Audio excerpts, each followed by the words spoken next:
Deus fazer de repente. Leva tempo para Deus fazer de repente. Sabe, aquele povo que está ali orando, orando. De repente veio do céu um vento impetuoso. Ei, de repente veio do céu. Você acha que eu trabalho para crescer? Você acha que eu faço conferência para juntar dinheiro? Não, irmãos. Eu não trabalho mais para crescer, eu trabalho para proteger a unção. Aleluia. Glória a Deus. Que bom estar aqui, irmãos.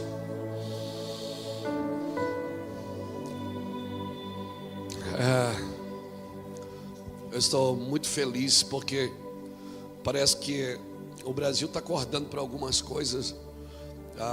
Os jovens principalmente estão cansados de shows, de eventos. Está todo mundo querendo Bíblia, né?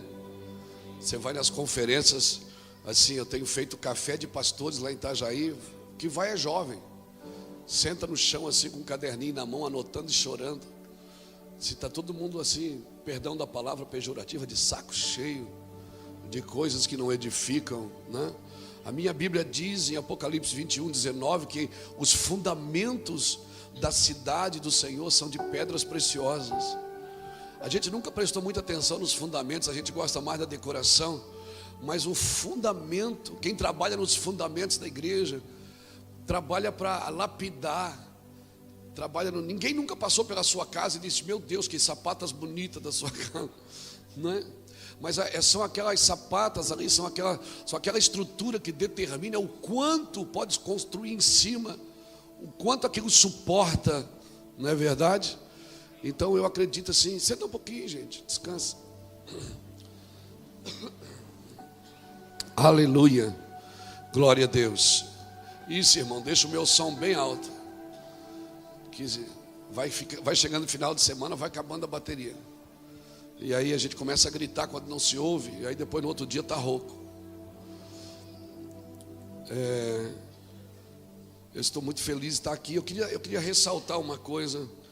Você não pode ficar de fora disso aqui, ó. Família educa, escola ensina. Esse cara aqui, Guilherme Schelber, é meu amigo pessoal. Ele é um procurador da República, um cara que frequenta a minha casa. É um homem assim que Deus levantou, é um aferidor de medida. Ele é uma estaca dentro do governo. É um homem assim que luta pela educação do país, luta pelas famílias. Guilherme é maravilhoso. Aquele cara, sabe assim, que tem uma capacidade sobrenatural de falar de família, de governo. E de vez em quando assim, ele liga para a gente para pedir conselhos. Assim, é um cara que está rendido ao Senhor. E é um homem de Deus, viu? É um pastor, um servo de Deus. Então, irmãos, né? Poliana também. Poliana congrega aqui, não é, gente? E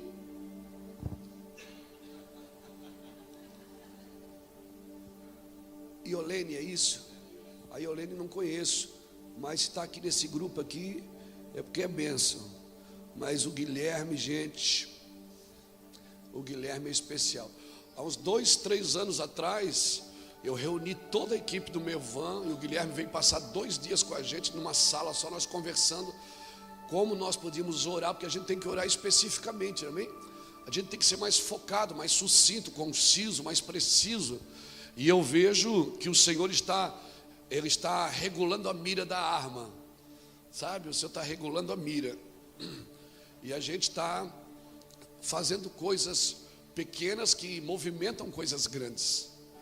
A gente está sendo mais sucinto assim em algumas coisas. E eu estou muito feliz com isso, porque a impressão que dá é que não está acontecendo nada, mas tá, irmão. Daqui a pouco vocês vão ouvir o povo gritando: Saul matou milhares, mas Davi matou 10 milhares. Quando Saul se deu conta, não deu mais tempo de voltar. Quando Saul olhou e disse: meu Deus, Davi, não falta outra coisa a não ser ele governar. Então, assim, parece que não está acontecendo nada, parece que está todo mundo inerte, mas fica tranquilo. Deus trabalha assim mesmo. Deus ama o invisível. Amém? Deus ama o incomum. Deus gosta de se movimentar assim. E eu estou com uma palavra no meu coração. Na realidade, eu não ia pregar isso agora de manhã, né? Na realidade, eu não queria nem pregar de manhã, eu queria ficar dormindo. Vamos ser sinceros, né? mas, né, tem que pregar, né? Glória a Deus. Então, eu vou trazer uma palavra para os irmãos. Glória a Deus. Mas uma palavra que não foi a palavra que eu preparei para pregar aqui. Essa é uma palavra que eu estou preparando para pregar no café com pastores. Deus me dá uma mensagem por mês, assim, e eu vou diluindo ela o mês inteiro. Então, se você pegar meus esboços, está assim, ó, mês de agosto 2019, mês de julho 2019, mês de... eu falo, Deus vai discorrendo as escrituras mensalmente no meu coração, assim. Então, e a gente vai, às vezes muda, às vezes eu mudo o mês, mas não muda a palavra. Às vezes muda o mês, mas não muda a palavra. A palavra é a mesma, né? A palavra é a mesma, né? É pai e filho trabalhando junto por um propósito eterno. Abra sua Bíblia comigo em 1 Samuel capítulo 10. Glória a Jesus.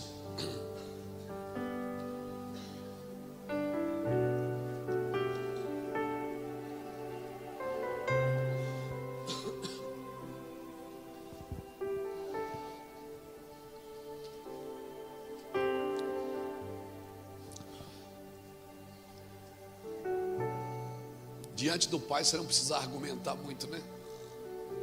Enquanto você prepara argumento para falar com o Pai está preparando a festa para te receber. Deus não quer argumento não, Ele quer que você relaxe. Não fala nada. Eu não sei quanto a você, mas parece que a minha vida inteira eu vivo num processo de abrir mão. A vida inteira, todo dia eu acordo, não acordo para conquistar nada, eu acordo para abrir mão de alguma coisa. Todo dia. E isso para mim é um discipulado, não tem maior discipulado do que a renúncia. Todo homem de renúncia, toda mulher de renúncia vai viver debaixo de autoridade. Porque a autoridade não tem a ver com posição, a autoridade tem a ver com renúncia. Tem gente que correndo atrás de posição achando que vai ter autoridade. Deus não dá autoridade para quem tem posição, é o contrário, Deus dá posição para quem tem autoridade. Por isso que ele tirou José da cadeia e botou ao lado de Faraó, porque Faraó tinha posição, mas quem tinha autoridade era José. Por isso que quem tinha posição na Babilônia era Nabucodonosor, mas quem tinha autoridade, e homens de autoridade eles estão sempre descortinando o futuro. Homens de posição trabalham para o momento, mas homens de autoridade trabalham para o futuro. Meu Deus, que palavra é essa? Anota aí para mim. Homens de posição trabalham para o momento, mas homens de autoridade trabalham para o futuro. Pegou? Glória a Deus. Eu gosto disso. Porque Deus não dá autoridade para quem tem posição. Muita gente tem posição. Quando o Egito começou a viver o caos, quem é que se manifestou? Foi quem tinha posição ou quem tinha autoridade? Deus deu até o sonho para quem tinha posição, mas foi quem tinha autoridade que revelou o sonho, que trouxe à existência aquilo que não existe. Então veja bem, num tempo de caos, homens de autoridade, mulheres de autoridade é que vão fazer a diferença. Amém, querido? Quando o Egito começou a ter fome, José abriu todos os celeiros. Então, todo o evangelho que não ensina você a negar a si mesmo não pode ser de Cristo. Nós temos que aprender a negar a nós mesmos. Eu tenho andado no Brasil e tenho visto, Luiz, vem aqui porque nós queremos orar eu queria que você trouxesse esse fogo aqui para a nossa igreja. Irmão, não adianta nós querer fogo na igreja se a gente não quer fogo na vida. Tem muita gente que quer fogo no seu ministério, mas não quer fogo na sua vida. Porque o fogo vai nos purificar, ele vai nos queimar. Ele vai mostrar as impurezas que habitam em nós. E eu gosto muito de uma frase daquele médico muito conhecido, que tem ajudado muita gente, Dr. Laí Ribeiro. Ele diz uma coisa assim: se você não achar tempo agora para cuidar da sua saúde, um dia você vai ter que ter tempo para cuidar da sua doença. Então, se você não tiver tempo para cuidar da sua saúde espiritual, de buscar a Deus, de viver com Deus e querer só funcionar, um dia você vai ter que parar tudo para voltar a fluir. Porque é para isso que Deus nos chama, amém? Então, é muito perigoso eu vou falar um pouquinho sobre Saul. Eu estou só construindo uma base aqui para a gente. É muito perigoso a gente achar que tudo que acontece de errado na vida da gente é o diabo. Isso aqui é o diabo se levantou. Porque se a gente achar que tudo que é de errado que está na nossa vida é o diabo, a gente vai achar que a gente precisa de libertação e não de arrependimento. Nós precisamos de arrependimento, irmãos. Porque nem tudo que acontece de errado na nossa vida é o diabo, são as nossas decisões. As nossas decisões nos arremetem para coisas difíceis e também envolvem toda a nossa casa.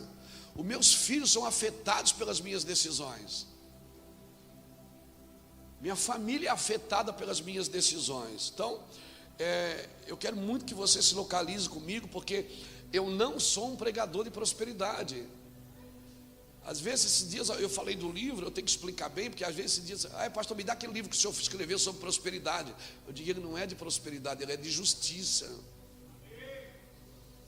Porque se nós formos pregadores de justiça, a prosperidade vai fluir em nosso meio. Buscai primeiro o reino de Deus e a sua justiça, e todas as coisas lhe serão acrescentadas. A palavra justiça, ela vem da palavra tzedakah, que quer dizer dar ao outro o que lhe é direito. Então quem vive comigo tem um direito e eu tenho um dever para com ele. O meu dever é amá-lo, o direito dele é ser amado por mim.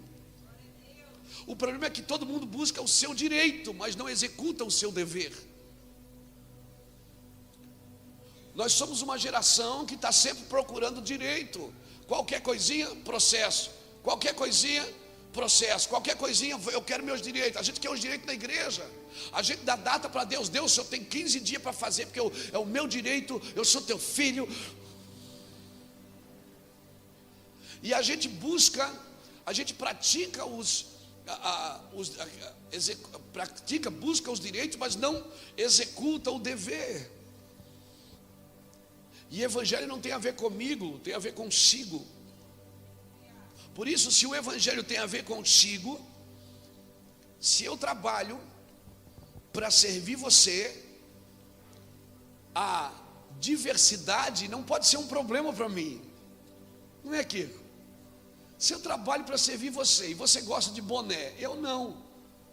A diversidade não pode ser um problema para mim. Você está me entendendo? Porque a diversidade, eu estou falando diversidade, não divergência. Diversidade não pode se transformar em divergência, ela tem que se transformar em convergência. Porque Deus gosta dos diferentes. Até porque a igreja é feita de pedra, ela não é feita de tijolos. A Bíblia diz, eu não me lembro o versículo, é Jeremias alguma coisa, 50, 40 e alguma coisa, não me lembro, vou achar depois. Diz que quando você ia adorar a Deus, o altar não poderia ser de tijolos. Por quê? Porque tijolo é tudo do mesmo naipe, é o mesmo padrão, altura, comprimento, largura. Pedra não, pedra é diferente. Pedra tem pedra lascada, pedra bicuda, pedra redonda. E quando chega uma pedra nova, para ela encaixar no corpo, você tem que se dobrar para ela poder entrar. Tijolos não, são todos iguais. E Deus não tem problema com a diversidade, irmão. Deus tem problema com a divergência por causa da diversidade. Então a gente posta uma coisa na internet. Ontem eu postei um evento que a gente teve em São Paulo. Foi assim, teve uma hora que a gente teve que parar, né, Reuel? Foi 10 minutos de glória, as pessoas pulando, dançando. Eu queria pregar e não dava. Pessoas se jogando no chão, dando cabeçada na parede. Eu disse, meu Deus, que lugar é esse, Jesus? Eu queria pregar e não dava. Uma hora eu parei, disse, Reuel, continua, deixa esse povo se alegrar um pouco, eles precisam botar para fora. E aí eu postei isso, alguém disse, só gritaria. Isso aí acontece nos baile funk também. Dá vontade de escrever embaixo, Satanás, ai diabo. Não, mas a gente não faz, porque eu sei que essas pessoas que criticam também estão feridas. Elas também estão feridas, elas não conseguem ver Deus em nada. Elas só conseguem ver Deus no seu quadrado. A partir dela, ela está sempre subjugando o que os outros fazem. Porque para os outros, não. Meu irmão, o meu pai era líder de jovem da igreja e levou uma surra do meu avô com 20 anos de idade porque estava jogando bola. O meu filho vai ser jogador de futebol. E se o meu avô tivesse vivo, eu tinha certeza que ele ia no estádio torcer. Por quê? Porque há um tempo e um modo para todas as coisas debaixo do céu. Quando muda o tempo, tem que mudar o modo. Mudou a estação, você muda de roupa. O problema é que você está de 40 graus e está usando casaco de pele. Aí você diz, eu não sei o que está acontecendo. Eu sei. Você não está vendo as estações. 85% da população passa pelo menos 4 horas por dia na internet. Então, nosso campo de ação hoje qual é? O meu avô ia para a praça, dar folheto, eu vou para a internet botar vídeo, ganhar os adolescentes, ganhar as crianças. Mas daí tem gente, irmão, que senta na frente do computador assim, põe a sua bunda na cadeira, aí vem assim um negócio das trevas, assim, toma ele, e ele vai, eles vão ver quem eu vou perseguir hoje. Verdade, são gente machucada, gente ferida, gente que precisa ser ajudada. Então, por favor, não chame mais os críticos de reformado. É que sou crente reformado. Não, você é um idiota. Você não é reformado. Você é um idiota, você não sabe o que Lutero fez. Não chame as pessoas porque estão dançando alegres de carnais, porque o Espírito descerá sobre toda a carne. Não chame os acusadores de profetas, que só estão acusando, apontando o dedo. Profeta não era para apontar o dedo, era para apontar o caminho. Não chame os negociantes de ministros. Mude o seu vocabulário se você quer um avivamento. Pessoas reformadas, irmãos, estão trabalhando para a edificação da igreja. Não estão sentadas na frente de um computador, atacando todo mundo.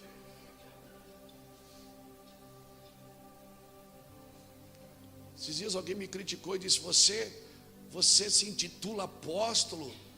Não existe apóstolo, eu digo, você é reverendo. A palavra reverendo significa digno de ser reverenciado. Seu cabeção. Tem gente que pensa que a gente é burro, irmão, que a gente não lê Bíblia, não estuda.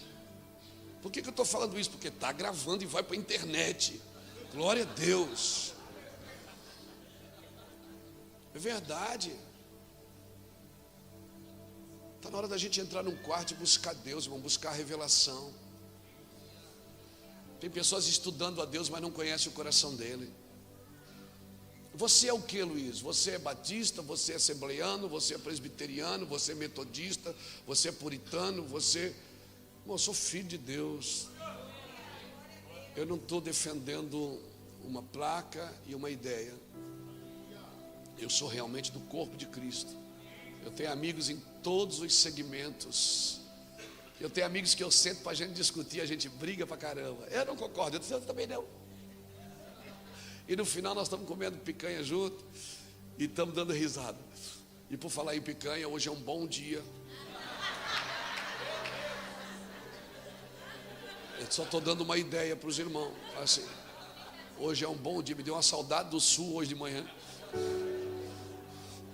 Mas vamos para frente, vamos falar da Bíblia, né, irmãos? Vamos lá, isso é só para você. 1 Samuel capítulo 10.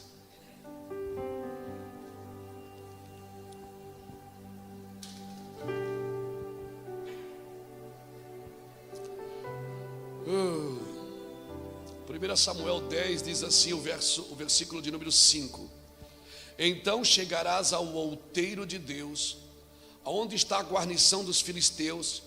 Entrando na cidade, encontrarás um grupo de profetas que descem do alto. Um grupo de profetas que vem da onde? Do alto. Precedidos de saltérios, tambores, flautas e harpas. Eles vêm chapando.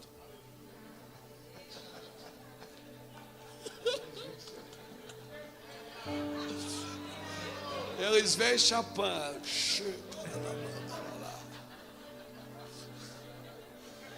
Tá na Bíblia, eu estou lendo. Tu acha que eles vinham ser tocando e...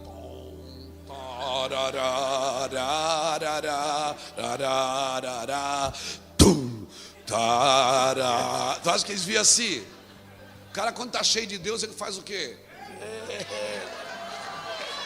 Tu acha que eles vinham tocando hino fúnebre?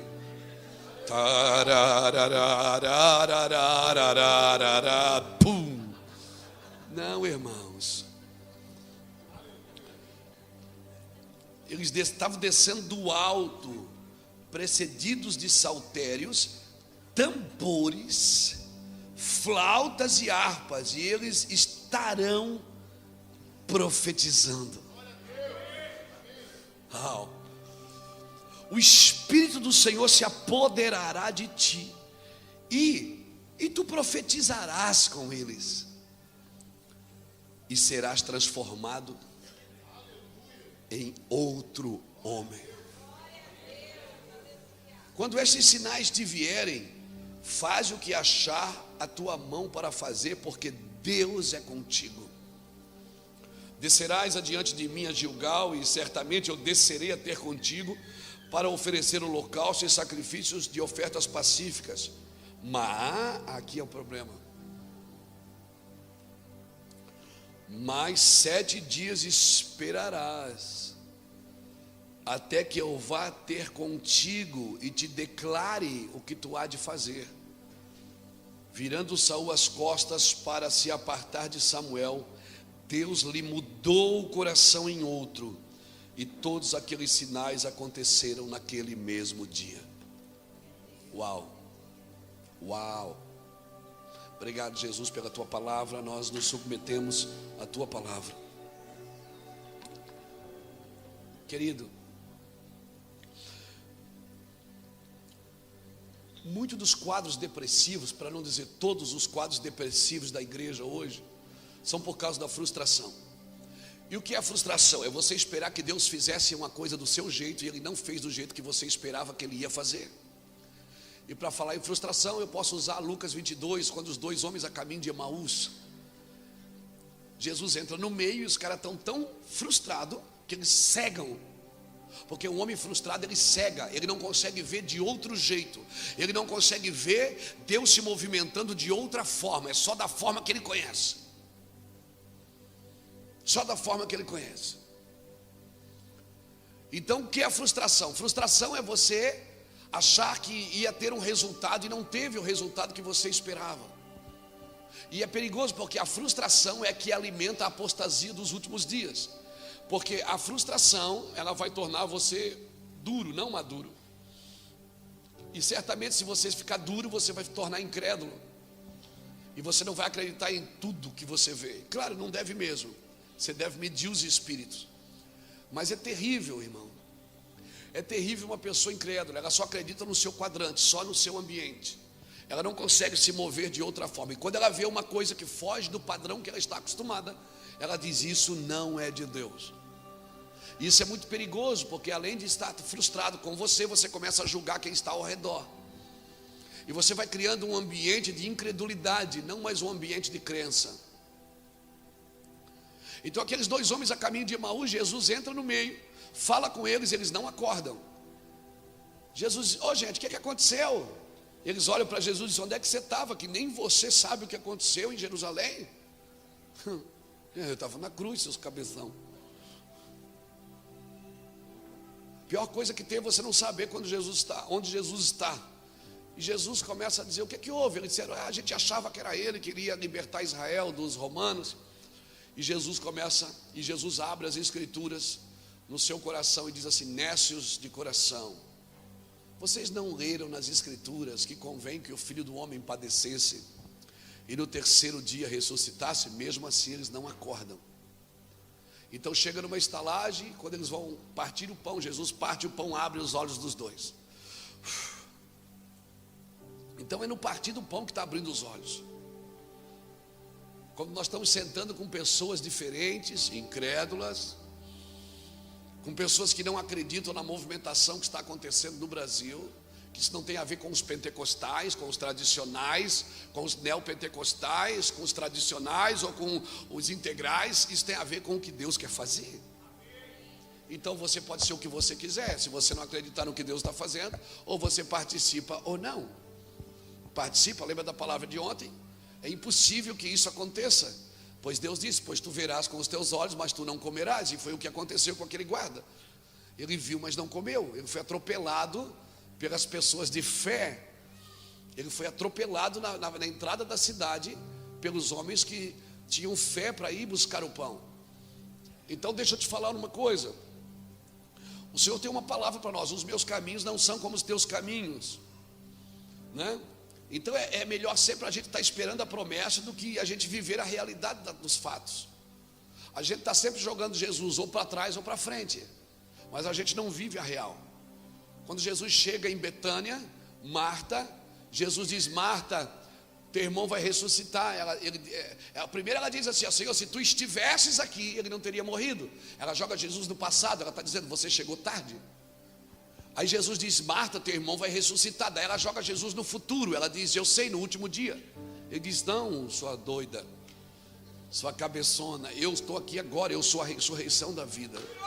Nós temos dificuldade de ver Jesus no ambiente, no momento. Nós tratamos Jesus na terceira pessoa. Nós vamos na igreja para receber uma bênção, porque nós não acreditamos que Jesus pode conviver comigo dentro do carro, dentro do trabalho, porque lá fora eu sou secular, né? Essa secularização grega, né, criou dois homens: um homem que vai na igreja, que é espiritual, e um homem que é secular, que trabalha. Hoje lá em casa são 3 pastores, mas se você perguntasse alguns anos atrás para minha mãe, ela ia dizer: quantos filhos você tem, Rose? Ela ia dizer: eu tenho 3 filhos, 2 trabalham e 1 é pastor. Que é verdade, ela falava. Mas ela falava porque era a forma que ela entendia, né? Porque afinal de contas a gente não faz nada mesmo, né? Glória a Deus. Então a gente secularizou, a nossa mentalidade é secular. A gente pergunta: o que você faz na vida secular? Não existe vida secular, existe na sua cabeça. Você é um ser de Deus em qualquer ambiente, para transformar qualquer ambiente. Você é um empresário de Deus, você é um médico de Deus, você é um político de Deus, você em qualquer ambiente. É você que quer criar um ser secular, que você não precisa prestar conta com Deus no que você faz na sua vida secular. Então você só presta conta com Deus no dia do culto, porque você tem um dia para cultuar. Você não cultua todo dia, a sua vida não é um altar. Quando a sua vida é um altar, o fogo arde continuamente sobre o altar e nunca se apagará. Não precisa esperar o domingo para sentir a glória de Deus. Você sente no banheiro, no chuveiro, você sente em qualquer ambiente. Aleluia. Eu tenho o costume de, quando tomo banho, eu sempre levo o meu som para o banheiro. Eu levo meu som e boto uma música e fico lá me lavando e chapando. De vez em quando a Iraci chega, eu estou com o joelho dobrado debaixo do chuveiro chorando. Eu já recebi grandes mensagens debaixo do chuveiro. Aleluia.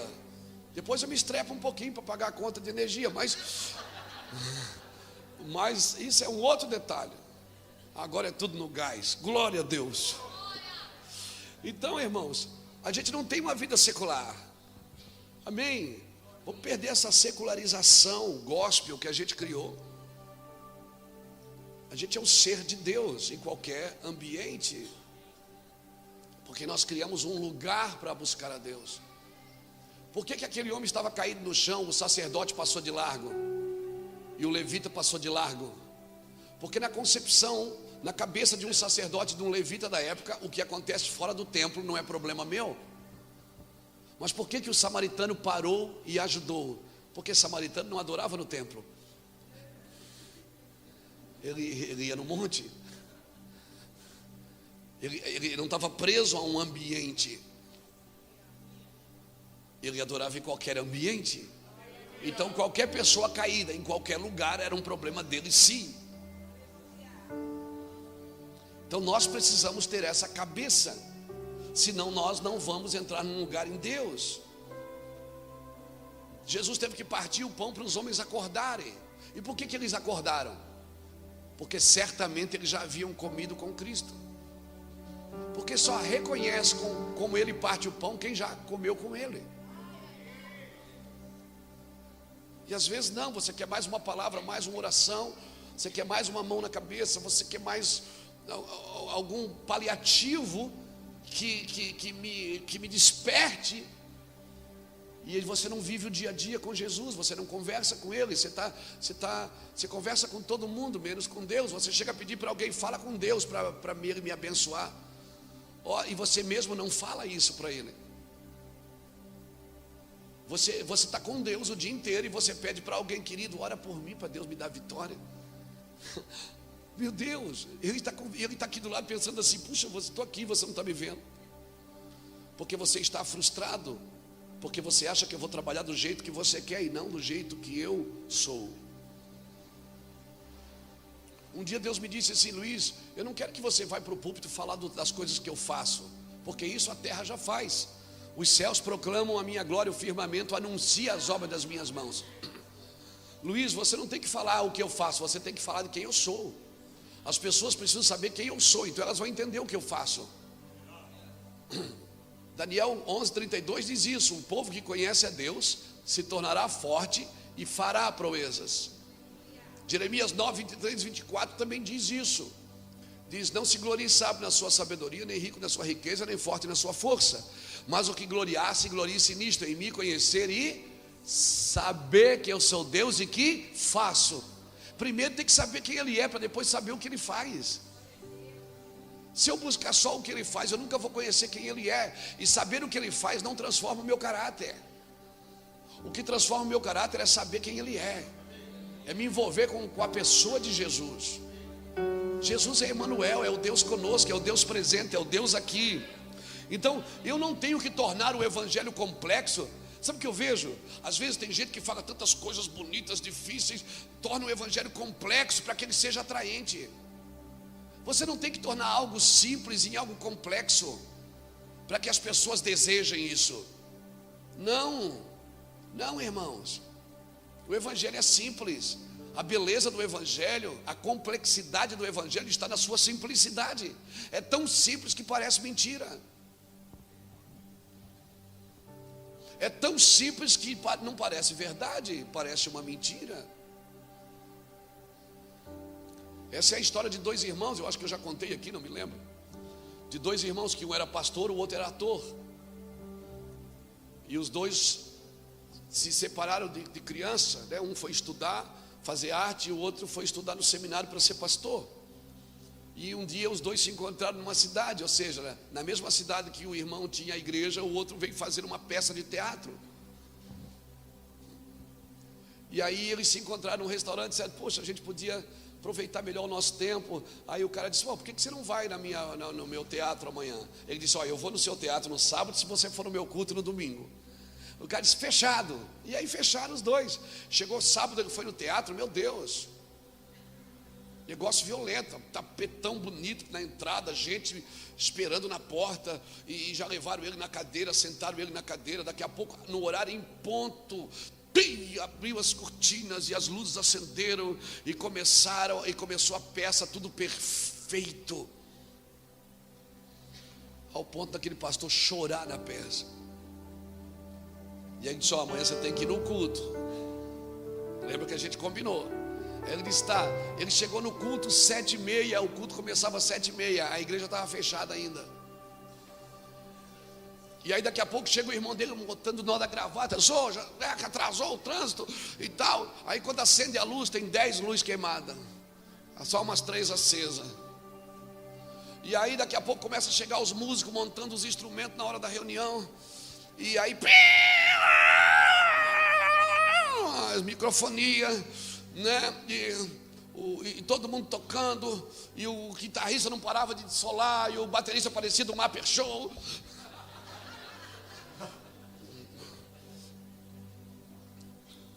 E aí ele pregou e tal, e o cara foi no banheiro, não tinha papel higiênico, e foi uma luta.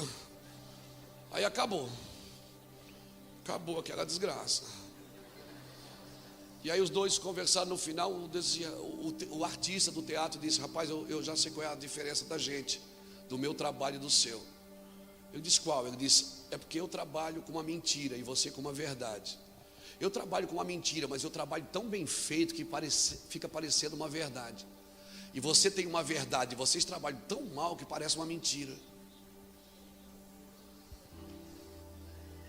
Vocês têm uma verdade eterna, mas o funcionamento de vocês é tão ruim que fica parecendo uma mentira. Você está entendendo o que eu estou tentando dizer?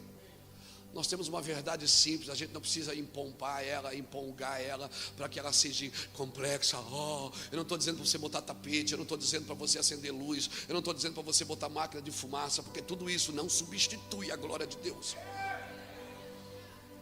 O que faz a igreja complexa é a presença do Pai. Amém. Eu já tive lugares que não tinha lugar para um microfone, era um megafone, mas a glória de Deus estava lá. A glória de Deus estava lá. A gente foi substituindo as coisas. A glória saiu, a gente encheu a igreja de luz. A fumaça da glória não veio, a gente comprou uma máquina. Nós estamos tentando copiar quem, irmãos? A glória de Deus. Eu tenho que falar de Saul. Então, muitos de nós estamos construindo algo para o Senhor, mas nós temos que ler a planta para ver se a planta foi exatamente como Deus mandou. Mas eu não concordo, mas não é a planta. Então, vai fazer do seu jeito em outro lugar. Essa é a planta. Irmãos, eu sou pastor de uma igreja, do ministério hoje que está em 27 países. Com mais de 1000 igrejas no Brasil ligadas. Nós temos uma aliança com essa casa aqui. Então nós estamos construindo junto muitas coisas, mas tem uma planta só. Porque alguém disse: pastor, mas se eu quiser fazer do meu jeito, pode, mas você não vai poder fazer aqui, porque aqui tem uma planta, e eu tenho que respeitar essa planta. Então eu prefiro perder um amigo do que perder a planta.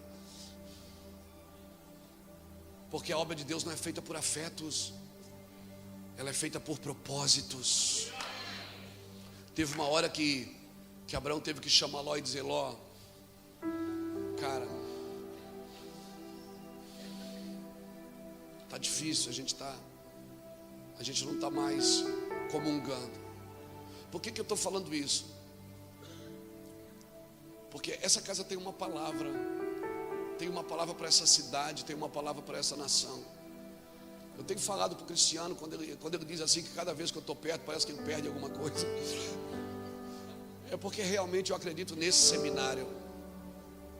Irmãos, a nossa vida é uma vida de renúncias para que a gente possa alcançar a Cristo. Então eu tenho por valor todas as perdas para que eu possa alcançar a Cristo. Se você olhar para a vida de Abraão foi perdendo. Deus mandou ele sair da família, sair da casa do pai. Depois ele perdeu Ló. Deus mandou ele abrir mão de Ismael. Depois Deus mandou matar Isaac. Chegou uma hora que Deus disse: Abraão, é nós. Você entendeu. Por isso você é o pai da fé. Você está disposto a abrir mão de qualquer coisa, de qualquer pessoa. Eu sei que tudo que você fez, você ama, mas você está disposto a soltar qualquer que comprometa a minha voz no seu ouvido. Você está me entendendo? Porque nos próximos dias Deus vai falar coisas fortes com você. Pastores, empresários, nos próximos dias Deus vai falar coisas fortes com você. Ele vai dizer: abre mão daquilo, abre mão disso, abre mão daquilo. E você vai dizer: não, está amarrado. Você vai ter que abrir mão, para que você ouça Cristo. Deus não está mandando desprezar, Deus não está mandando abandonar, Deus não está mandando negligenciar suas responsabilidades. Não é isso. Mas vai ter coisas que você vai ter que soltar no seu espírito. Amém, querido? Se você ler o capítulo 10 de 1 Samuel, você vai ver que Saul já havia sido ungido rei, mas ele não podia ser um rei sem um ambiente profético. Tem muita gente que tem posições na obra de Deus, mas ela não tem um ambiente profético. Irmão, a igreja é profética. Você está me entendendo?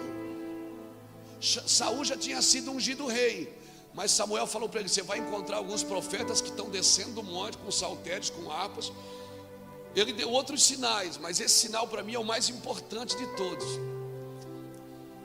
Porque foi esse sinal que o Senhor disse: quando você estiver profetizando com eles, você será transformado num outro homem. Ou seja, você já pode ter o título, você já pode receber o reconhecimento das pessoas, você já pode estar numa posição privilegiada. Saul já tinha sido ungido rei, Samuel já tinha ungido a cabeça dele. Só que o Senhor estava dizendo para ele: se você não respeitar o momento profético, você vai ser um rei para o momento. E foi exatamente o que aconteceu. Saul reinou por 40 anos em Israel, diz Atos capítulo 7, mas com a presença de Deus só 7 dias. Ele reinou 39 anos, 358 dias sem Deus. Ele precisava do ambiente profético. Não adianta, você pode ser um estudioso das Escrituras, se você não entrar, não receber no seu espírito um ambiente profético, você vai trabalhar para o culto de domingo, você não vai trabalhar para a volta de Jesus. Quando Noé começou a construir a arca, não estava chovendo. Noé não construía a arca porque chovia, ele construía porque ele recebeu uma palavra. Ele estava construindo algo por aquilo que viria. Agora tem uma coisa: quando você está construindo algo por uma palavra, a impressão que você tem é que você é doido. Você tem essa impressão. Eu já tive, eu disse: Deus, eu estou errado, fala. Ele disse: não, continue. Continue. Quando você constrói, quando você trabalha por algo profético, você trabalha e não faz sentido. As pessoas começam a dizer: que velho doido, que isso, que é isso que ele está fazendo? Vai acabar o mundo. Vai acabar, vai vir um negócio, Deus vai fazer algo aqui. A Bíblia diz que Noé, enquanto construía, ele era um apregoeiro de justiça. Ele trabalhava na obra, mas ele pregava justiça para o povo. Ele trabalhava naquilo que era profético, mas ele não se libertou da justiça, ele não se negligenciou a justiça. Essa é a palavra certa. Ele não negligenciou a justiça. Por quê? Porque ele era um apregoeiro de justiça. Ele não era só um engenheiro naval. Ele estava lá construindo, mas de vez em quando ele parava quando alguém vinha criticar ou vinha. Então ele era considerado como um velho louco, 100 anos trabalhando por uma palavra que ele ouviu. Eu fico imaginando os filhos de Noé se reunindo, dizendo: será que o pai não está bem? Será que não é melhor a gente levar o pai no médico? Que ele está fazendo uma coisa, meu Deus, a gente está trabalhando aqui há 20 anos. E ele disse que ainda faltam uns 80.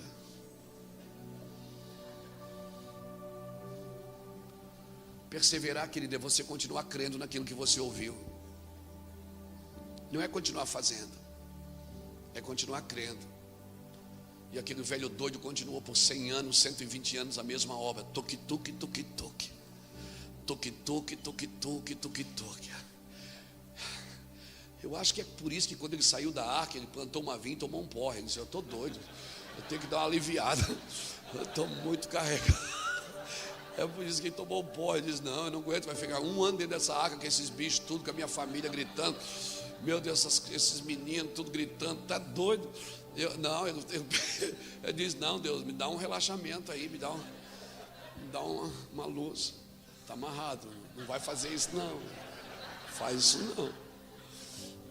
Hoje tem o Espírito Santo que você vai. Não vos embriagueis com vinho onde há contenda, mas enchei-vos do Espírito Santo. Pegou? Então Noé está 100 anos construindo uma coisa que ele ouviu uma vez. Ele não ia no culto todo domingo para Deus confirmar. Ele não ligou para ninguém para Deus confirmar. Ele não parou na frente de ninguém e disse: libera uma palavra de vida para mim. Ele não disse: ô pastor, libera uma palavra de vida.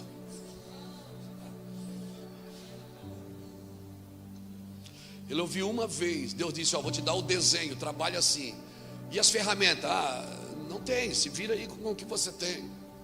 Tá, o que é que eu faço? Derruba a árvore, vai para cima. Tá, mas você não vai me dar nenhum serrote, nem não. Constrói aí, Deus vai te dar vitória. Vai fazer a obra. Ele fez sem a ferramenta adequada. Ele nunca viu um navio. E nunca tinha chovido na terra. Quando você recebe uma palavra para fazer algo que ninguém nunca fez, para dar vista, para dar visibilidade a uma coisa que ninguém nunca viu, e você tem que convencer a sua família para estar junto. Imagina os meninos de Noé todo dia acordados: meu pai, vamos pai, vamos trabalhar. E quer saber de uma coisa? 4 casais entraram na arca, e nos 100 anos que eles construíram a arca, não nasceu nenhuma criança ali dentro. Não nasceu nenhuma criança nos 100 anos. Naquela casa não nasceu bebês. Por quê? Porque eles estavam trabalhando em algo coletivo. E quando você milita em algo coletivo, Deus não permite você gerar em causa própria. A Bíblia diz que depois que eles saíram da arca, Deus disse: agora Deus deu os filhos e filhas para eles, porque agora cada um ia cuidar da sua vida. Mas quando você está em algo coletivo, você não tem que cuidar só do seu ministério, só da sua igreja, só do seu gueto. Não tem. Eu tenho uma igreja, eu pastorei uma igreja com 3.500 membros. Tem domingo que eu estou na Europa, dentro de um apartamento com 15 pessoas. E pasmem, eu comprei a minha passagem para ir lá. E a igreja tem 3.500 membros no domingo. Todo mundo me leva para jantar depois. Todo mundo quer me dar uma oferta. Todo mundo quer me dar uma camisa da Dudalina. Já me deram carro, casa. E Deus diz: deixa tudo aí. E vai. Uma igreja apostólica, ela não trabalha para encher cadeiras, irmãos. E eu fico com a palavra do apóstolo Cristiano. Quem sabe tem um Billy Graham aqui hoje. Quem sabe tem algum jovem, alguma jovem aqui que vai fazer. Quem sabe tem uma Harry Baker aqui hoje, que vai para a África alimentar crianças. 15 mil crianças por dia. Quem sabe tem uma Aimee Mike Persson aqui hoje. Quem sabe tem um Jonathan Eduardo. Porque uma palavra que pode mudar a sua vida para sempre. Uma palavra mudou a minha vida para sempre. Quando um pastor estendeu o dedo e ninguém quis pegar, eu fiquei de pé e disse: é minha essa palavra. Peguei ela e levei para um quarto e deixei que ela me gerasse. Sim, eu vou te falar, quando você receber uma palavra, você vai precisar de um ambiente profético. Noé era doido, sim, até o dia que choveu. No dia que choveu, todo mundo começou a dizer: o que é isso? Meu Deus, o que é isso? Aquele velho estava certo. Todo mundo correu para a arca, mas não deu mais tempo, porque Deus fechou a porta por dentro. Você está me entendendo? Como é que é? Eu ia chamar Tatuapé, não é Tatuapé, Taubaté, irmão. Você está me entendendo, Taubaté? O que Deus está falando? Pegue as palavras que ecoam na eternidade. Numa reunião profética, as palavras são liberadas. Pega, é minha. Essa aqui é minha. Isso aqui é minha. Deixa as pessoas, deixa os internautas te chamar de louco agora, te chamar de doido, de carnal, de desequilibrado. Deixa os infernautas falar o que quiserem. Você está ouvindo, está fazendo, está trabalhando de acordo com a palavra que você ouviu. Sim, recebe essa palavra e diga: essa palavra é minha. Deixe-me até transportar. Tu és o Deus do céu, o Deus Emanuel. Enche-me até transportar.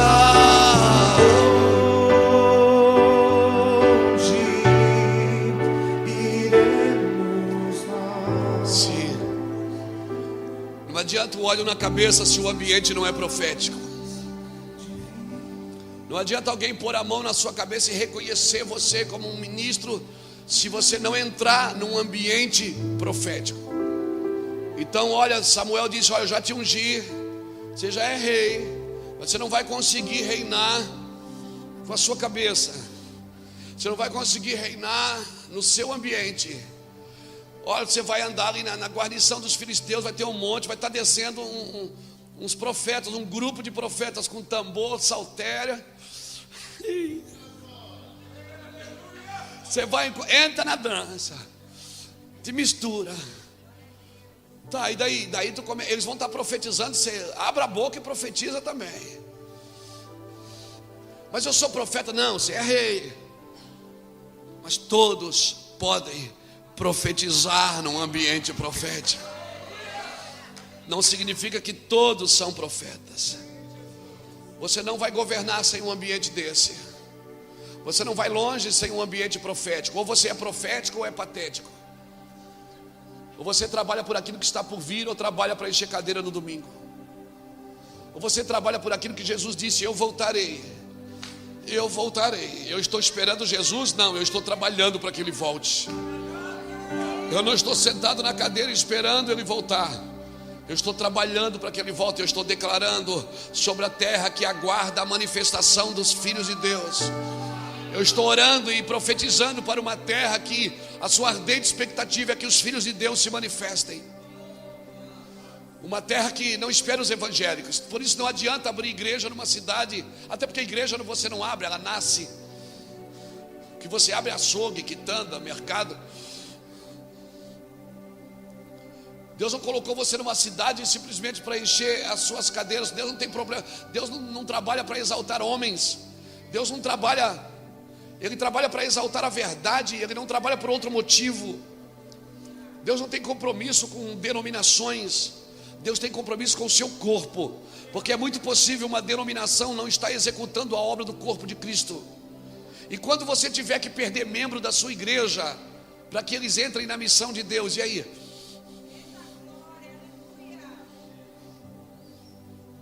Então, se a igreja for sua, você vai ficar ofendido. Mas se não for, Deus não dá igreja para pastores, Ele dá pastores para a igreja. Você está me entendendo, querido? Então, olha Samuel, olha Saul. Você vai encontrar os caras ali, profetiza. Saul, e quando você profetizar, o Espírito do Senhor se apoderará de ti, e tu serás transformado num outro homem.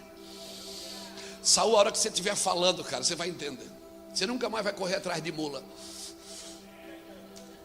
Você nunca mais vai correr atrás de mula, enxotando mula, procurando mula, não. Porque se você for profetizar e as coisas começarem a acontecer, as ovelhas te seguirão.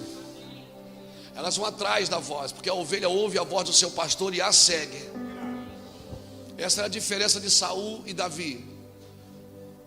Davi apacentava ovelha, Saul apacentava mula. E mula você vai atrás enxotando, ovelha não, você vai na frente e elas seguem.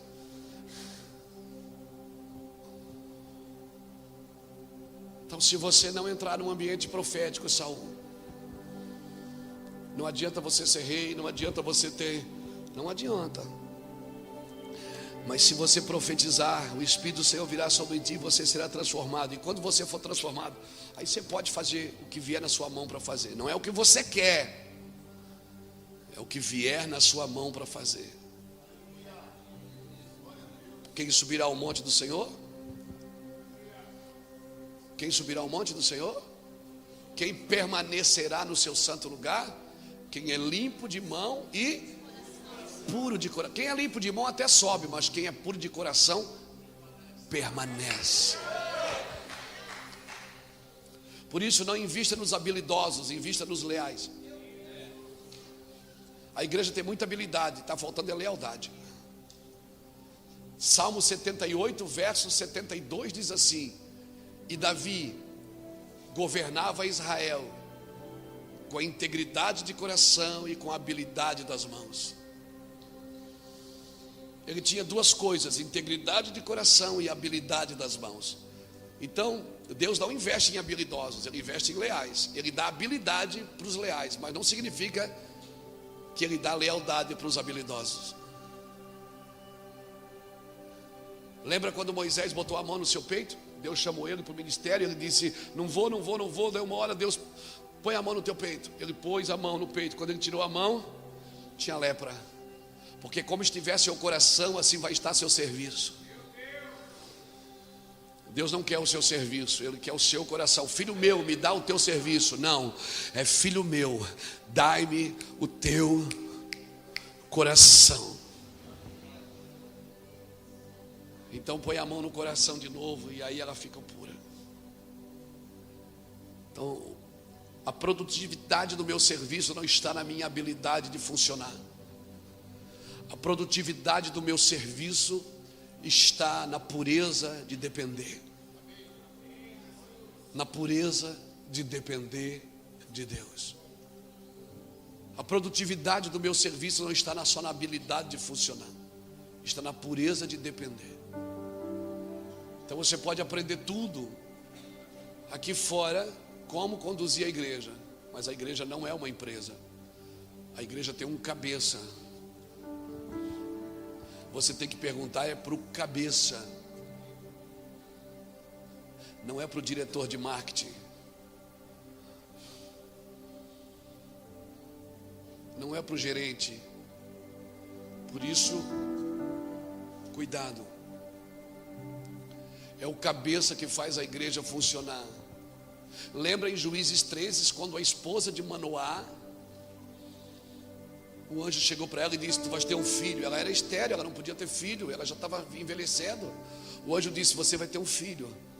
Ela correu para Manoá, seu marido, e disse: marido, um homem apareceu para mim ali e disse que eu vou ter um filho. Manoá disse: se for de Deus, ele vai aparecer de novo. E se ele aparecer, você me chama. Ele apareceu de novo, ela disse: espera aí. Foi lá, chamou Manoá. Manoá chegou para o homem e disse: é verdade que você falou com a minha mulher que a gente vai ter um filho? Deus vai dar um filho para a gente, é verdade? É, Deus vai dar um filho, e esse homem, ele vai libertar Israel dos filisteus. É verdade isso mesmo? É verdade. Aí Manoá solta a pérola. Ele diz assim: aí quando o menino nascer, como a gente cuida do menino? Porque se é o céu que está me dando, é o céu que vai me ensinar. Eu não quero cuidar de uma coisa do céu com a habilidade da terra. As coisas do céu você cuida com a pureza do céu. Se prepare, afia suas espadas. Vai ser o azeite. Não adianta apresentar a lâmpada, Deus quer ver o azeite. Não é a lâmpada que te põe para dentro, é o azeite. E o azeite você não extrai de pessoas. Por isso que quando aquelas nécias viram que não tinham azeite, pediram para as outras: dá-nos do teu azeite. Ela disse: não, esse azeite você tem que, vai comprar. Você está acostumado a comprar.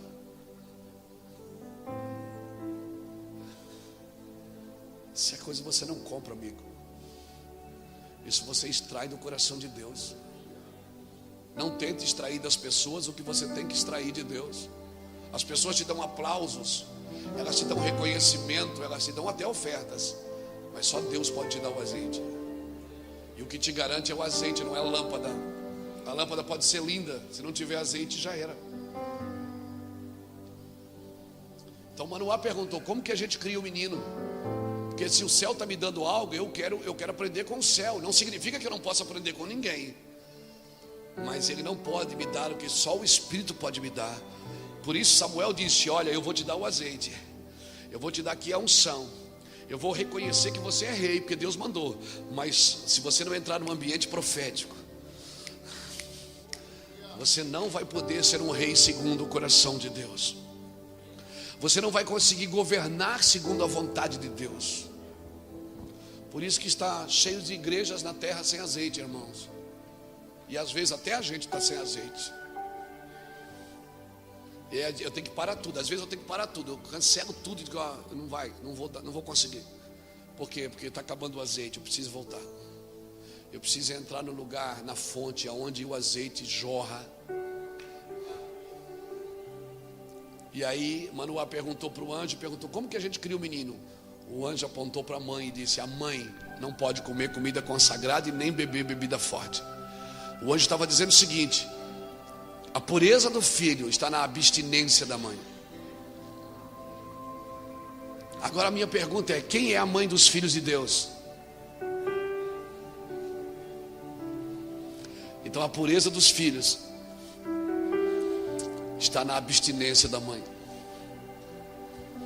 Se a mãe foi pura, os filhos vão ser puros, porque eles vão gerar semente segundo a sua espécie. Se a mãe for santa, os filhos serão santos. Se a mãe é gananciosa, os filhos serão gananciosos. Se a mãe só quer dinheiro, os filhos vão querer só dinheiro. Se a mãe só quer fama, os filhos vão querer fama. Porque os filhos sempre adoram o que a mãe está adorando. Por isso que quando Arão desceu, Moisés subiu e Arão fez o bezerro, o povo não pediu o bezerro, o povo pediu um Deus. Diz: dai-nos deuses. Arão deu o bezerro e o povo adorou o bezerro. Porque o povo sempre adora o Deus do seu líder. Se o Deus do seu líder é Deus, o povo vai adorar Deus. Se o Deus do seu líder é dinheiro, o povo vai adorar dinheiro. Se o Deus do seu líder é fama, o povo vai adorar fama.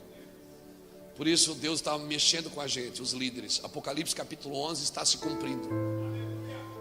E saiu um homem com um cordel de medir, e mediu o templo, e mediu o altar, e mediu aqueles que ministram sobre o altar. Não pense que Deus está mudando o Brasil sem primeiro tornar a igreja gloriosa. Primeiro Ele vai tornar a igreja gloriosa. O que Bolsonaro está tentando fazer no Brasil é o que nós estamos tentando fazer na igreja. Até pentear o cabelo igual. Estou brincando. Porque Deus não governa pelo Palácio do Planalto. Deus governa pela igreja.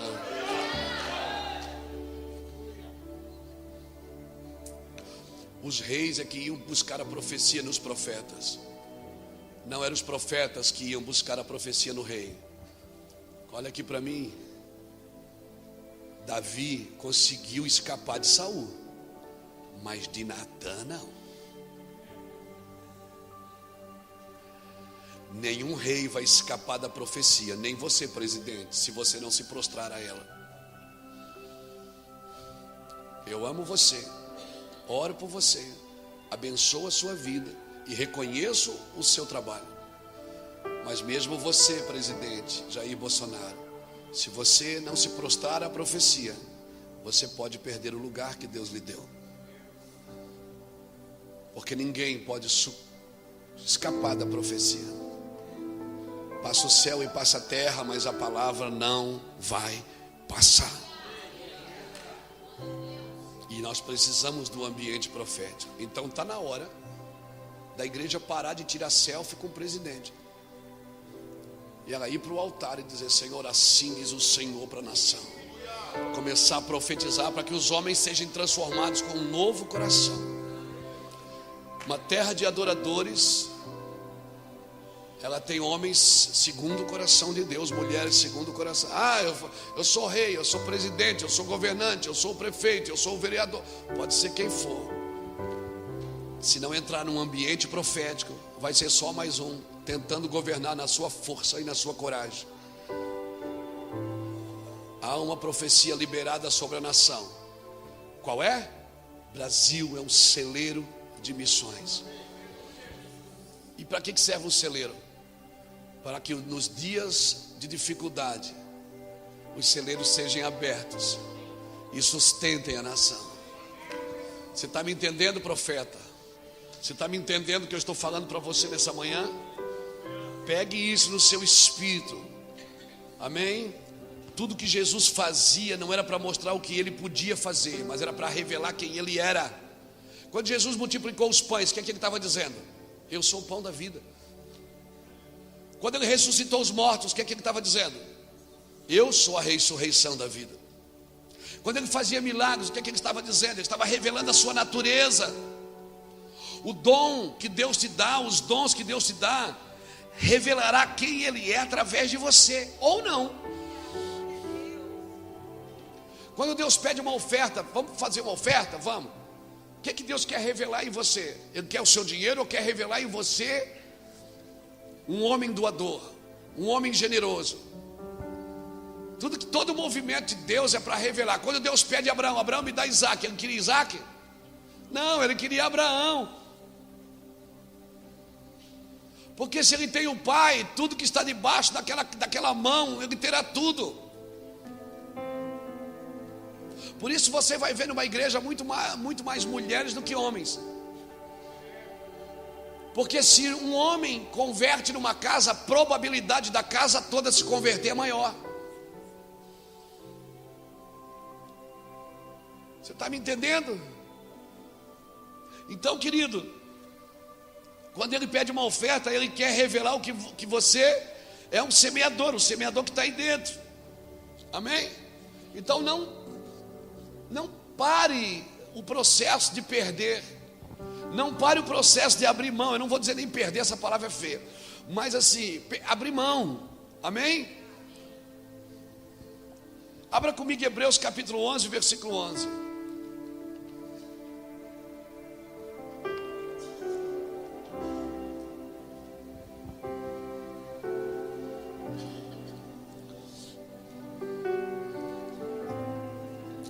Hebreus capítulo 11, versículo 11.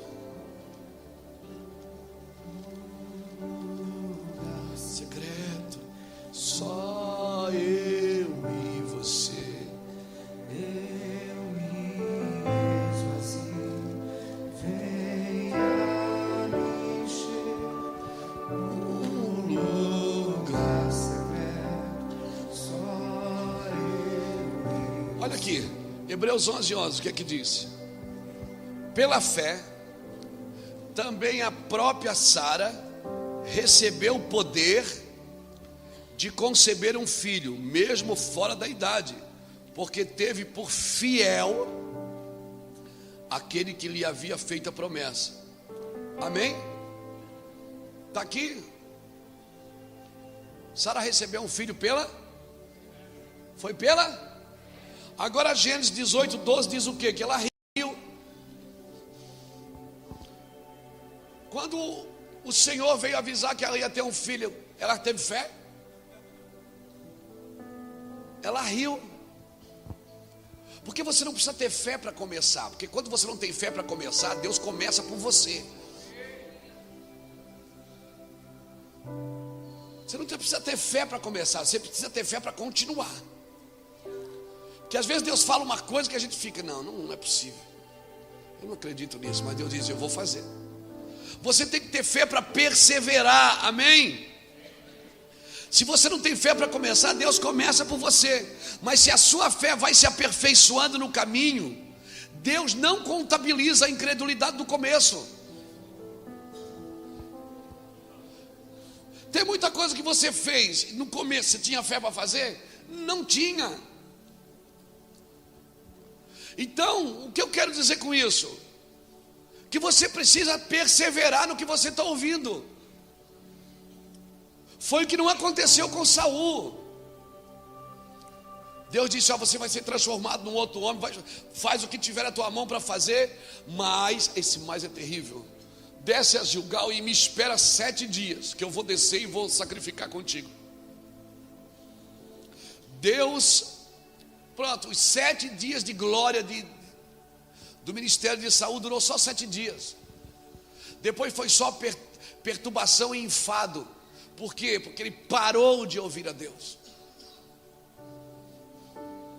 Ele parou de ouvir a Deus. E quando você para de ouvir a Deus, você vai parar na mão. Ele foi ouvir a necromancia.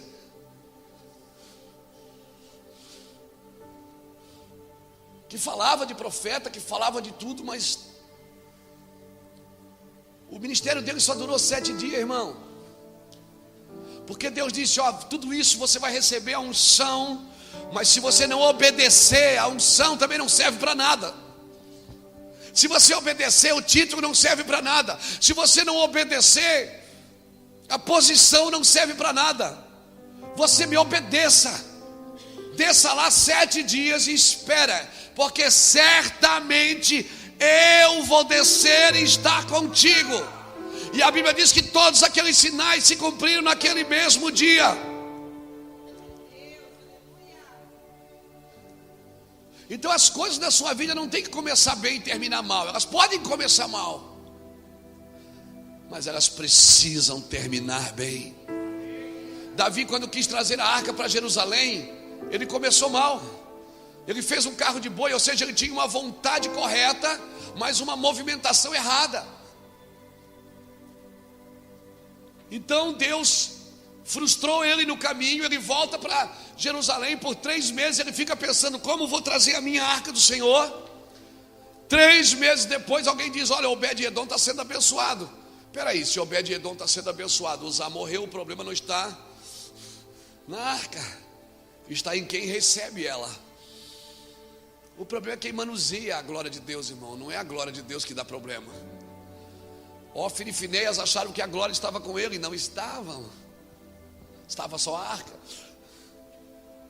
E a mesma arca foi colocada diante de Dagom, e Dagom caiu. O problema não é a glória de Deus, é quem manuseia ela, quem trabalha debaixo dessa glória. Então Davi disse: eu vou buscar a arca de novo. E ele consultou os anciões disseram: olha, Davi, traz a arca, mas só tem um jeito para trazer, é assim. Assim está escrito. E Davi fez agora a coisa certa, do jeito certo. Não é a sua vontade que está em jogo. A sua vontade não interessa se ela não está do jeito certo. Quando a nossa vontade não está do jeito correto, ela não faz sentido. E a gente tem que largar a nossa vontade para fazer o que Deus quer. Você está me entendendo, irmão? Amém? Então muitas vezes nós estamos frustrados porque a gente está nos movendo pela nossa vontade. Então a obra de Deus pode começar em desordem, ela não pode terminar em desordem. Não pode. Saul reinou por 40 anos. Saul deixou de reinar por 40 anos? Não. Só que 40 anos depois acabou. Não teve continuidade. O que Deus está trabalhando aqui hoje é geracional. É para dar continuidade. Abraão ouviu. O que é que Abraão ouviu? Em ti serão bendita. Abraão viu isso? Não, mas deu continuidade. Nem tudo que Deus falou para você é você que vai viver. Mas você precisa trabalhar para que isso dê continuidade. E as suas decisões hoje é que vão afetar se vai dar continuidade ou não. Porque em vez de Jonatas governar, Jonatas morreu. E Deus teve que levantar de outra casa. Você está percebendo isso? O problema aqui não é se eu vou reinar ou não. O problema é se eu vou continuar ou não. E Deus falou o que para Davi? O cetro jamais se apartará da tua casa. Sempre vai haver alguém da tua descendência que vai governar, porque você obedeceu. Quando Jesus entra em Jerusalém, o que é que eles gritam? Jesus, filho de Davi. E até hoje o reino de Davi ainda perpetua. E por últimos dias Deus vai levantar a tenda de Davi que está caída. Aleluia. Então o negócio aqui é perpetuar, não é só fazer o momento, não é só viver o momento. Se eu não tiver uma mente geracional e uma mente profética, eu vou viver só o momento. Saul se preocupou tanto com o momento que ele mesmo pegou a faca e ele disse: deixa que eu sacrifico. Porque para Saul importava era o reino, não o sacerdócio. Não adianta ter reino se não tem sacerdócio. Hoje o Brasil tem casas de oração por todo lugar, mas nem todos são sacerdócios de oração. Tem casa de oração, mas não tem sacerdote de oração. Porque virou moda ter casa de oração. Pessoas estão fechando igreja, abrindo casas de oração. Mas se você fizer da igreja uma casa de oração, você não precisa mudar. Se você fizer daqueles membros que estão ali toda semana fazendo campanha para ganhar alguma coisa, se você fizer deles sacerdotes de oração, aleluia, você está me entendendo? O negócio aqui é continuidade. O que Saul perdeu não foi o trono, foi a continuidade dele. Profetizou com os profetas, estava na unção, mas não obedeceu. Não obedeceu. Nós temos dificuldade de dar continuidade, de passar para outro. E daí deu 7 dias. E Saul está lá. E aí Samuel não chega. E Samuel não chega. E Samuel não chega. E o povo vai se dispensando. Um vai comer cachorro quente. O outro vai comer coxinha. O outro vai fazer alguma coisa. E aí eles ficam. Saul fica, cara, tem alguma coisa errada aqui. Não, dá a faca. Não, mas o senhor não pode. O senhor é rei. Não, eu posso. Eu estou na unção. O teu ministério. Deus me chamou. Não, mas esse não é o seu trabalho, rei. Esse é o trabalho do sacerdote. Não, pai, que isso? Para. Sou ungido. Tem unção, eu dancei com os caras, tudo. Estou debaixo da nuvem. Tem um ministério. Esse é o problema. É você achar que o que você carrega é seu. Agar, quando ela percebeu que ela estava grávida de Abraão, ela começou a destratar Sara. Que ela disse: eu que estou gerando, não é ela. Isso aqui é meu. Sara foi lá e pegou pesado com Agar. Agar fugiu. Quando ela fugiu, ela encontrou um anjo. O anjo fez 2 perguntas para ela. O anjo disse assim: Agar, de onde vens e para onde vais? Ela só responde uma. Ela diz: eu venho da casa da minha senhora. Porque ela não sabia para onde estava indo. Porque quem está fugindo não sabe para onde vai. Ela só responde uma. O anjo diz o que para ela? Volta, te coloca debaixo da mão da tua senhora, porque a seu tempo eu também farei de ti uma grande nação. Sabe qual foi o problema de Agar? Foi ela achar que o que ela estava gerando era dela. Não, o que ela estava gerando era da casa. Tem gente que acha que se deixar a casa vai levar unção. Não, vai levar só os membros. A unção não vai, irmão, porque a unção é da casa. Você está me entendendo? A não ser que Deus diz: ó, vai porque eu vou contigo. É diferente. Porque às vezes Deus também vai com quem vai, não vai com quem fica. Davi teve que fugir da casa de Saul, e Deus foi com Davi, não ficou com Saul. Então o segredo aqui é saber se Deus está junto ou não. Se Deus estiver junto, eu vou para debaixo da ponte, não tem problema. Você está me entendendo? Então o problema de Saul foi não dar continuidade. Agora, como Deus é lindo, Kiko. Eu amo as escrituras porque elas se fecham. Davi casou com uma filha de Saul, não casou? Agora Davi queria casar com aquela ali. Davi não queria casar com Mical, ele queria casar com Merabe. Mical era estéril. Por que Deus deu uma filha de Saul estéril para Davi? Para ele não gerar filho naquela casa. Porque um dia a casa de Saul quebrou aliança com os gibeonitas. E os gibeonitas, para refazer a aliança, pediram 7 filhos da casa de Saul. Se Davi tivesse gerado filho com Merabe, os 2 filhos de Merabe seriam filhos de Davi. E Deus já pensa lá na frente, porque Deus é profético. Então, quando Deus te entrega algo estéril que não está gerando naqueles dias, é para te proteger lá na frente. Você tem que ter uma mente profética. Saul poderia dizer: Deus, eu não tenho filho. Poxa, casei essa mulher, não tenho filho com ela. Deus está dizendo: você não está entendendo. Você não pode gerar filho nessa casa, porque lá na frente você vai ter que entregar teus filhos para morrer. Então eu estou te protegendo, Davi. Até quando você não produz, você ainda está dando fruto. Até quando está tudo dando errado, você está dando fruto, você não está entendendo, viu? Por isso que eu faço essas coisas com você. Porque até quando você não frutifica, você está frutificando. Se a sua mente é profética, você não trabalha para aqueles dias. Irmão, lá no Mevan, há 15 anos atrás, eu pregava sobre o reino de Deus, as pessoas iam embora do culto. Quantas famílias sentadas na minha frente disseram: nós vamos embora, nós vamos para uma igreja mais sólida, você é muito menino. Eu ouvi isso. A sua igreja, pastor, assim, a gente não tem nem, você não tem nem lugar aqui para receber a gente, que a gente tem uma outra estrutura.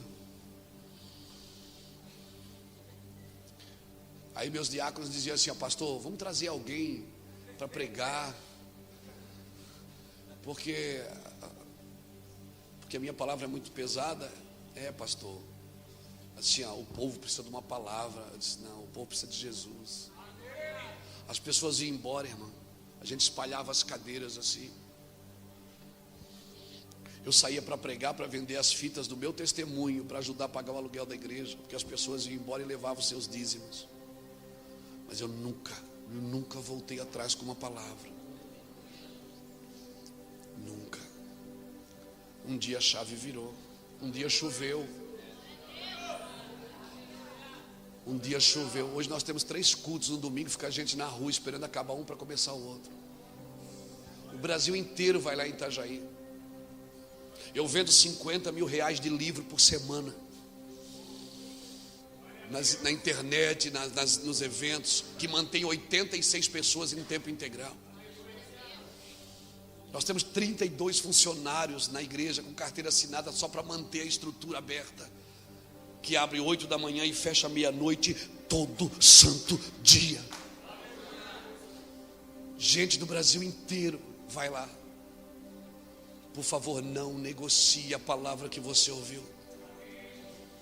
Entra num ambiente profético. Se Deus falou que vocês podem ser uma terra de adoradores, trabalhem, invistam nisso. Isso não é um monopólio de vocês.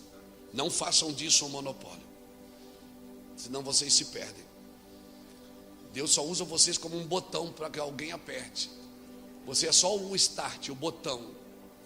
Hoje lá em Itajaí tem igrejas que já são muito mais estruturadas do que a nossa.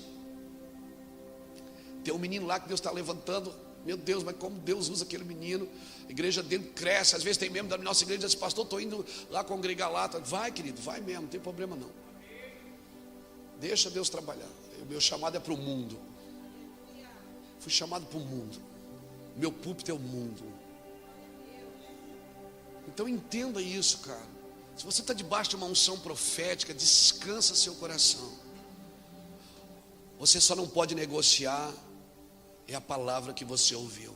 Espera. Não faça nada com a sua mão para segurar as pessoas perto de você. Quem estiver fazendo alguma coisa para segurar as pessoas perto vai perder Deus e vai perder as pessoas, vai perder a família e vai terminar a sua vida com uma espada na mão, sozinho. Não negocie a palavra. Não negocie. O profeta disse: espera, eu vou descer com você. Ah, mas eu sou o líder. Você é o líder, mas você já viu que todo o rei na Bíblia que tentou fazer o trabalho do profeta, Deus matou ele? Lembra Uzias, que entrou no incensário com incenso na mão, que achou que poderia acender incenso no lugar dos profetas, morreu leproso. Olha para Saul. Porque o sacerdócio é mais importante do que o reino.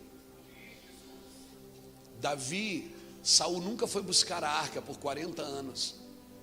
Davi, a primeira atitude dele no ministério, no seu governo, o primeiro dia de governo, a pauta era: vamos buscar a arca de volta, porque para mim o sacerdócio é mais importante do que o reino. Eu não vou reinar sem sacerdócio.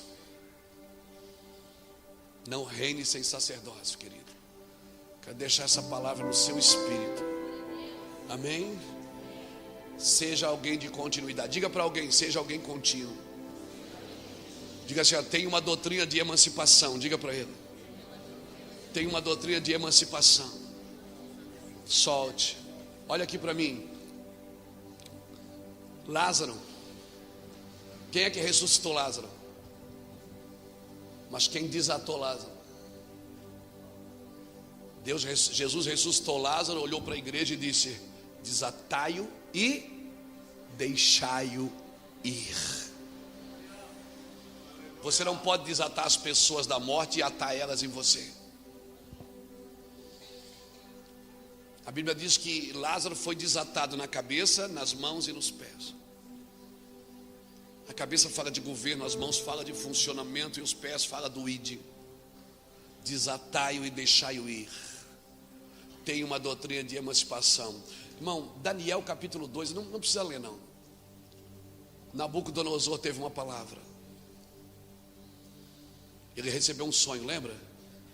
Ele sonhou e ele viu uma estátua, não viu? A estátua com a cabeça era de ouro, o peito era de prata, o corpo era de bronze, a perna de ferro e o pé de barro. E aí ninguém sabia revelar. Ninguém. Alguém sabia revelar? Ninguém. Ele ficou tão bravo que ele não contou o sonho para ninguém. Ele disse: qual é o meu sonho? Ninguém sabia dizer. Ele ficou tão bravo que ele mandou matar todos os magos, os sábios da Babilônia. Mas daí os meninos, tinha os meninos lá na Babilônia, os meninos bonitos. E aí um menino chamado Daniel Belsazar disse assim: diga para o rei não matar ninguém, eu vou orar. E o Deus dos céus vai revelar o sonho do rei. Escuta, Daniel entrou, já foi dizendo, o sonho do rei é esse. O rei viu uma estátua e a cabeça era de ouro. Ele disse, uau. Está escrito assim, capítulo 2: e por causa disso os magos foram preservados. Sabe o que aconteceu? Aqueles magos começaram a estudar sobre o Deus de Daniel. Eles não tinham a Torá, mas eles estudavam os astros, estudavam as luzes, o sol, as estrelas, e eles começaram a se interessar pelo Deus de Daniel. Por que você acha que os magos foram quando Jesus nasceu?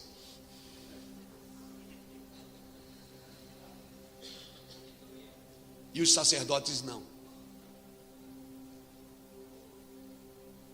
Os sacerdotes tinham a Torá, tinham a profecia na mão. Os magos não tinham nada. Eles só tinham um jovem, que por causa do Deus daquele jovem, os seus antepassados foram preservados. Eles se interessaram tanto por aquele jovem, cara, por aquele Deus, que eles começaram a estudar sobre aquele Deus e chegaram ao conhecimento que nasceria o Messias. Uma estrela mostraria no céu. E eles chegaram para Herodes e disseram, cadê o Deus de vocês, os judeus? Porque Herodes, que Deus? Não sei, fala com os sacerdotes. E ninguém sabia. Porque Deus não se revela aos religiosos, Ele se revela aos interessados. Você pode ter muita religião na sua vida, você pode conhecer a Bíblia de capa a capa, mas se você não tem interesse no que o meu Deus está fazendo agora, você não vai chegar em lugar nenhum. Os magos foram ver Jesus e os sacerdotes não. O fato de você estar com a Bíblia pregando domingo na igreja não te garante nada. O que te garante é o interesse que mantém o seu coração vivo na segunda-feira, de entrar nas Escrituras e mergulhar nas Escrituras. A profecia vai continuar, irmãos. E sabe quem que vai para viver ela? Quem tem interesse por ela. Quem está batendo no coração de Deus e dizendo, Senhor, deixa eu entrar, Senhor, me mostra o teu coração, me mostra o teu coração. Deus pediu uma arca para Noé, Ele pediu um templo para Salomão, Ele pediu um tabernáculo para Moisés, mas Ele não pediu uma tenda para Davi. Mas Davi entrou lá no coração de Deus e viu como que Deus gosta. E por isso Ele vai levantar a tenda de Davi que está caída. Agora pasmem, Nabucodonosor teve um sonho. Aí Daniel entrou e revelou o sonho. O que é que Daniel disse? Ó rei, a cabeça de ouro é você, é o seu reino. Depois do seu reino vai vir um outro reino mais fraco, que é de prata. Nabucodonosor ficou olhando, tá bom. Por que você acha que no capítulo 3 ele mandou fazer uma estátua toda de ouro e mandou todo mundo se prostrar?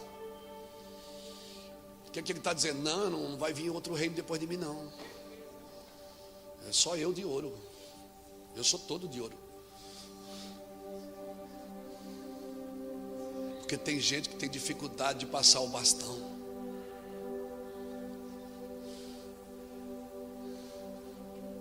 Cria-se um paliativo para que os outros adorem.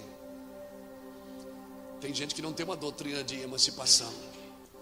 Quando ele ouviu Daniel falar, peraí, quer dizer que a cabeça de ouro, depois de mim vem outro? Não, eu vim para ficar, meu amigo, não vai vir outro não.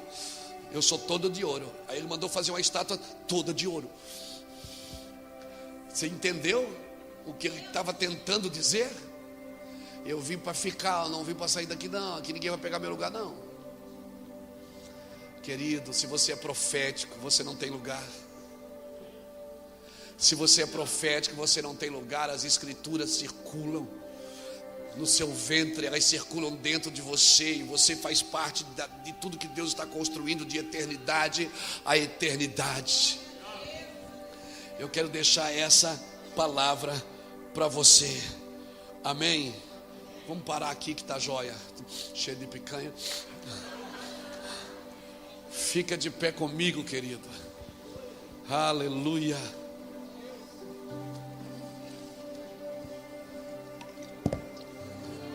amor está ganhando forma, Deus. Está me formando em você. Ei, o teu amor está ganhando forma.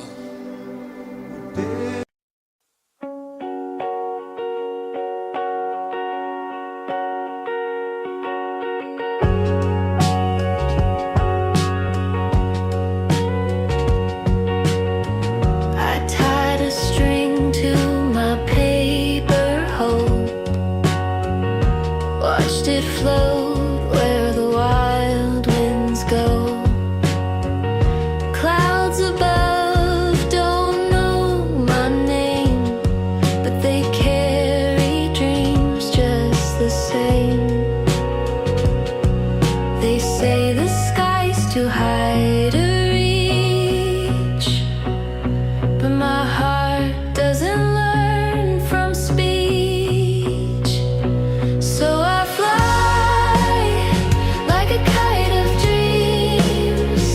above the doubts and broken things, even if I fall, even if I fade, I'll ride the wind my own way. So I fly, not to escape, but to believe in the sky I shape.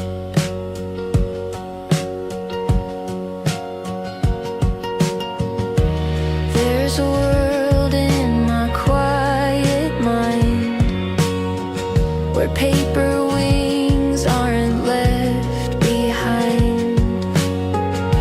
Every tug and every sway is just life showing me the way. The higher I climb, the smaller I seem, but I'm closer now to who I've dreamed. So I fly like a kite of dreams above the noise and heavy things. Even if I fray, even if I tear, my spirit's woven through the air. So I fly not to escape, but to rewrite my own shape. Let the wind pull, let the sky unfold. I was born to drift and dance in places dreams aren't told. So I fly like a kite of dreams, threaded with hope in quiet seams. Even when the storms roll in, I rise again, skin to win. So I fly and I'm finally free. A dream, a kite and all of me.